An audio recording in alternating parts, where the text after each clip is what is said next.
Welcome to the Digital How-To series. Today I'm going to try and explain the metric CPA, sometimes called target cost per action, sometimes also used to describe target cost per acquisition. So to keep it really simple, just think about the desired action that you want someone to take. So let's use the example that we used before. So algorithm agency trying to advertise conversion rate optimization services, hoping that somebody then fills out an inquiry form, i.e. contact algorithm. The action in this case would be the target cost per person filling out an inquiry form, this form here. So how do we explain the target cost per acquisition metric? Probably best to do it just through some simple maths. So conversion rate is a metric that Google uses in all of its campaigns to say, as a percentage of 100%, how many does it require to get an action? So if the conversion rate was 2%, effectively, if you divide 100 by that conversion rate, so just to keep it simple and not use percentages, so let's assume it is 2%, we're then saying to find out how many clicks are required to get one action.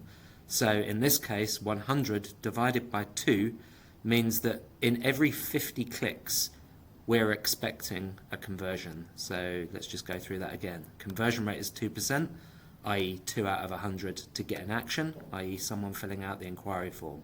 Therefore, to work out how many clicks are required to get any one action, if you divide that by 100, so 2 into 100 is 50, then what we can do is just use a calculator here to just kind of define the different metrics. So let's assume it was 5%, not 2%, so let's change that to 5.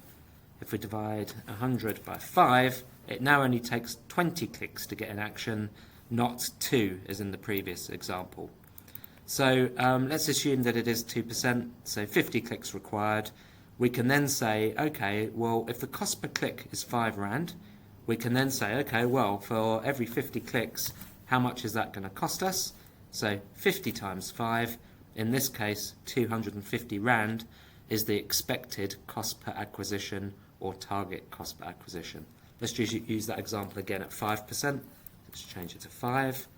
100 divided by 5 takes it to 20, and now you can see that cost per acquisition is reduced to 100 because the number of clicks required has decreased to get a conversion because the conversion rate went from 2% to 5%.